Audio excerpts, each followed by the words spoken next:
అబ్బో ఇక్కడ కేజీ చీరలు కొంటే అర కేజీ చీరలు ఫ్రీ అంట. మంగళ్య షాపింగ్ మాల్ కేజీల్లో సేల్, టన్నుల్లో ఆనందం.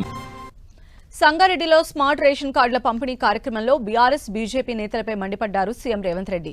తమ ప్రభుత్వం అమలు చేస్తున్న సంక్షేమ పథకాలపై బీఆర్ఎస్ బీజేపీలు ప్రశ్నిస్తున్నాయని, ఈ రెండు పార్టీలు ఒకే నాణానికి బొమ్మ బొరుసు లాంటివని రేవంత్ రెడ్డి అన్నారు. రైతుల కోసం తాము చేసిన మేలు, బీఆర్ఎస్ చేసిన అన్యాయంపై చర్చించేందుకు అసెంబ్లీకి రావాలని కేసీఆర్ కు ఛాలెంజ్ చేశారు.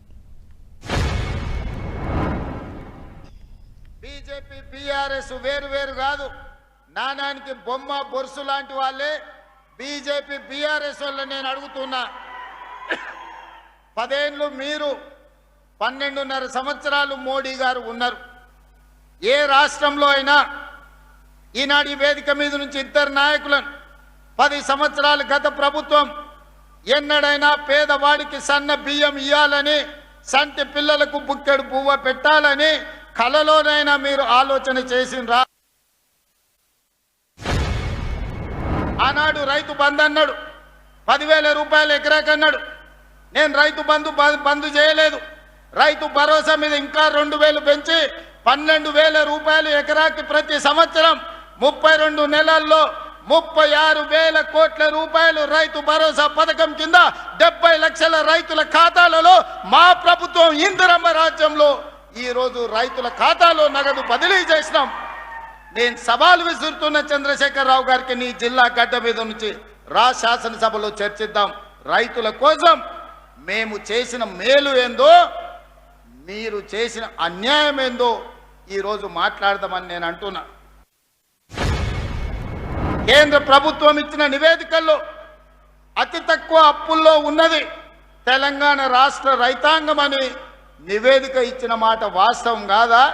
బీజేపీ నాయకులకు కనిపిస్తలేదా అని నేను అడుగుతున్నా. మీ ప్రభుత్వమే కదా రుణం లేని రైతులు ఉన్నది తెలంగాణ రాష్ట్రంలో అని కేంద్ర ప్రభుత్వం నివేదికలు ఇచ్చింది కదా. బీజేపీ నాయకులు అది చదువుకుంటే రైతుల కోసం మన ప్రభుత్వం చేసిన మేలు ఏందో ఈనాడు కళ్ళకు కట్టినట్టుగా కనిపిస్తుంది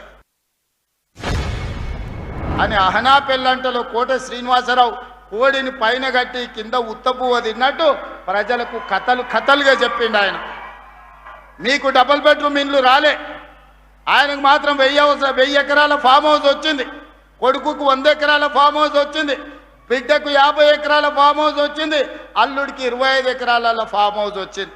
మన పేదోళ్ళకు మాత్రం డబుల్ బెడ్రూమ్ ఇల్లు రాలే. నిజంగానే ఆ ప్రభుత్వానికి చిత్తశుద్ధి ఉంటే సంవత్సరానికి 2 లక్షల ఇండ్లు కట్టినా 10 ఏళ్లలో 20 లక్షల ఇండ్లు కట్టే అవకాశం ఉండే. 20 లక్షల పేదోళ్లను ఓ ఇంటి వాళ్ళని చేసి వాళ్ళ ఆత్మగౌరవాన్ని నిలబెట్టే అవకాశం ఉండే.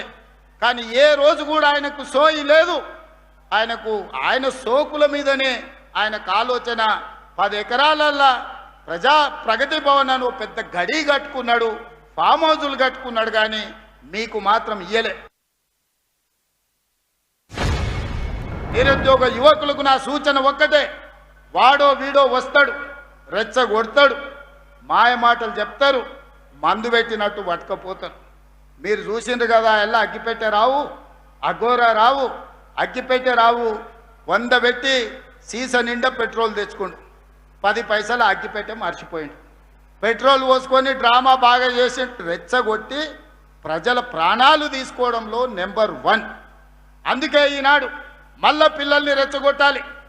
కోల్పోయిన అధికారాన్ని సాధించుకోవాలంటే పిల్లల్ని రెచ్చగొట్టాలి, వాళ్ళు శవాలుగా మారాలి.